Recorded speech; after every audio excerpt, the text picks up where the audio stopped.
company can run efficiently and successfully. For running the company efficiently and successfully, every company must need effective ways of communication.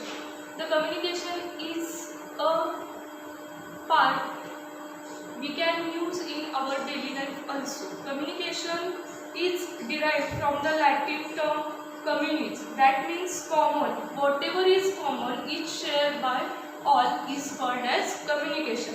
This is the communication, means we are sharing all our common topics, all our daily conversations to the another people's. This is a simple meaning of communication.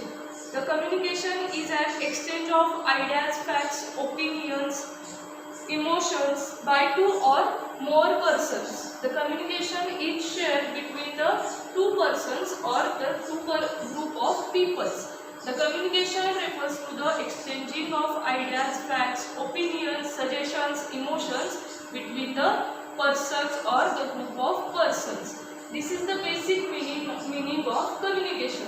In this topic, we are seeing the types of communication, merits of written communication, modes of communication, etc. The communication is done in company. At that time, this communication is said to be business communication. A secretary is a person who is responsible to communicate with the company's internal management also and company's external management also. The business communication refers to the business ideas, business views, opinions, business expressions. It's shared by the company's members, company's outsiders. When these expressions, views, opinions related to the business issues can be shared to the another persons by company secretary is called as business communication. So this communication is divided into two types, internal communication and external communication. This communication is divided into two types, internal communication and external communication. When the company's secretary can communicate with the company's members internally, it is called as internal communication. Company's secretary can communicate with the company's inside management with various departments, departmental heads, company's members, company's shareholders, company's promoters is called as company's internal communication, which is done by the company secretary. Then second type is external communication. External communication is the communication which refers to the communication which is passed or which take place between the business organization with the outsiders like bankers, institutions, suppliers, creditors, etc. Means when the company secretary can communicate with the outsiders of the company like banks, institutes, creditors, money lenders, institutions, government, etc. is called as external communication. The next point is methods of communication. When the communication is passed in the business, at that time this communication not only passed in the way of verbal communication, in the way of spoken words, in the way of body language, all this communication will be divided as per the methods of communication. The first method of communication is verbal communication, then second is non-verbal communication, third is written communication. All these communications are used by the company secretary in the company's internal management also and company's external management also, or companies internally or company externally. The first type is communication is verbal communication. In the process of communication, the message or idea is passed through the oral communication. Oral means the company secretary can speak or personal talks, speeches, talking on telephone, taking interviews, passing the information through spoken words is refers to the verbal communication. Means this communication is done by the only spoken words. Spoken words includes the speeches, interviews, etc. Then second type is non-verbal communication. Non-verbal communication is the communication which is passed by the body language. When the communication is shown with the help of body language is called as non-verbal communication. Not a single person can communicate only by spoken words or written communication. There will be a need of use some kind of non-verbal communication like hand postures, gestures, eye contact. Your body language will show the communication towards the another person's facial expressions, silence, symbols, signs, gestures, etc. included in non-verbal communication. Then third type is written communication. When exchange of information or ideas is in written form rather than spoken words or rather than body language is called as written communication. This business written communication shows with the help of reports, magazines, circulars, letters, etc. So when the secretary can communicate with the members, outsiders and company's internal management members also, at that time company secretary can use the way of written communication. At that time he will be drafted written documents for the purpose of communicate with the another peoples. The written communication includes reports, letters, circulars. The choice of words should be made carefully in written communication and the words should be such to convey a specific meaning and not confuse the reader with multiple meanings. There are many situations when written communication is used. Many types of documents are prepared for official work. The layout for such document is decided by the company or by the custom letters, memos, notes, circulars, reports, minutes are some of the common types of written communication. So here we are studying the types of communication, introduction, meaning and methods of communication. The next type is merits of written communication. The written communication has some merits, means they have some merits of written communication. First point is accurate and precise. When written communication is done, at that time the written communication paper means the drafted paper is drafted carefully with a great care. Since written communication is open to verification and authenticity can be easily channelized, the communication has to accurate and factual. The information regarding or the information which is included in written communication must be accurate and exact information, means only factual information can be used in the written communication because it is a proper evidence which is used for the further process. So written communication is drafted with a great care, accurate and in precise manner. Then second merit is reread many times. The written communication is not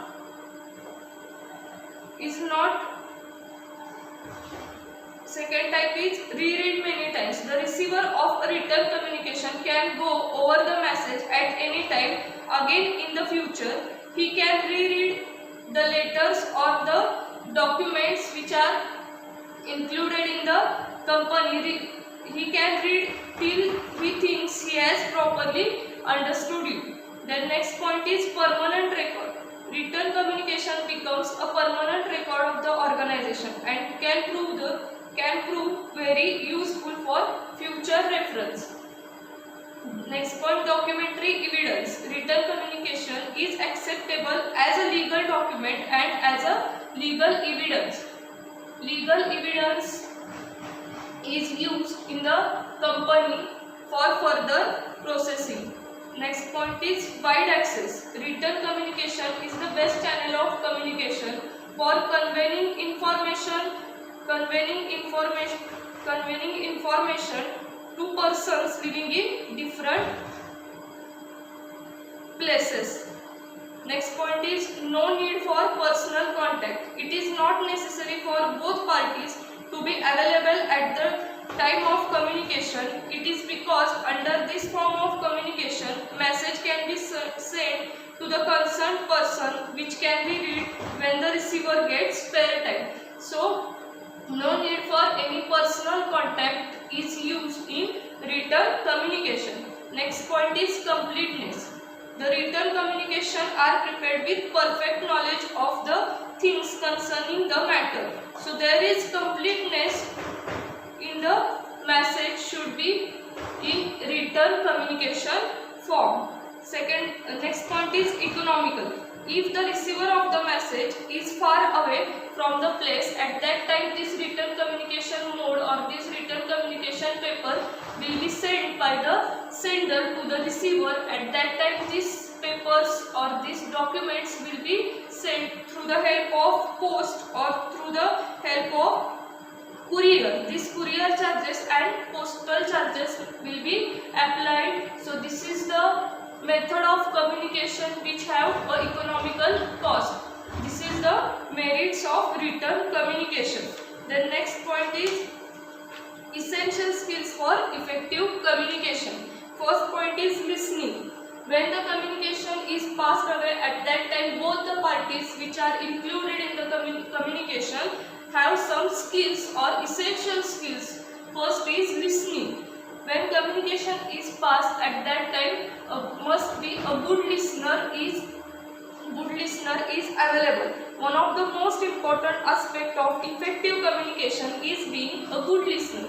Means when the effective communication requires active listening. Active listening involves hearing and understanding what the another person says to you. If one person can understand and hear another person's view or another person's opinions, at that time only the communication will pass in a better way. So here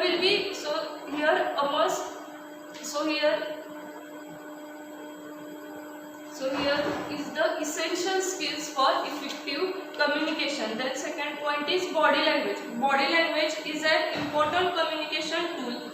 Body language should be help convey words. Other factors to be considered are things like the tone and pitch of voice, hand gestures and posture, ensuring eye contact. When the communication done with the another persons, at that time the communication shows your body language. With the help of your body language, you can communicate with the another peoples. Your hand postures, gestures, pitch of voice, eye contact shows your confidence and shows the effective communication. Next is clear and concise. Message should be conveyed with the help of communication. At that time, the communication must be clear and in concise. Concise means the words used in communication is minimum words, but the message should be provided in a clear way. This means clear and concise. Message should be conveyed by using as few words as possible. Avoid using excessive words before speaking. Give some thoughts of the message to be conveyed. That will be prevent causing any confusion. Next point is personable. When communication face to face with someone, use friendly tone and ask personal questions. This helps in creating a personal touch in communication. The next point is confident. For effective communication, confidence is most needed. If you are confident in yourself, at that time only the communication will be passed in a better way.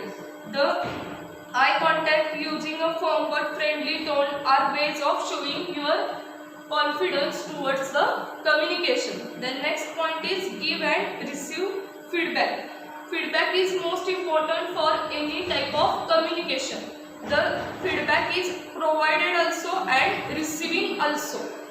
Giving and receiving appropriate feedback is an essential communication skill. Feedback helps in improving the performance. When the communication is done in the company, at that time all these essential skills must be held by the company's secretary and the members or the persons who are involved in the communication.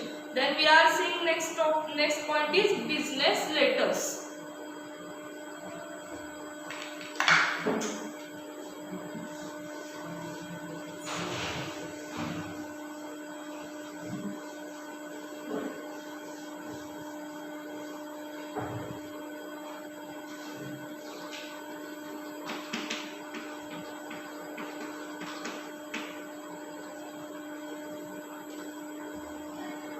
The business letter is a type of written communication.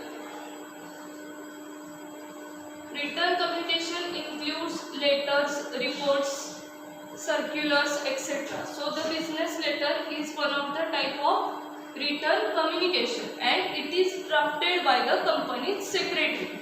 What is the business letter? What business letter is the letter which convey a business message through the help of written document.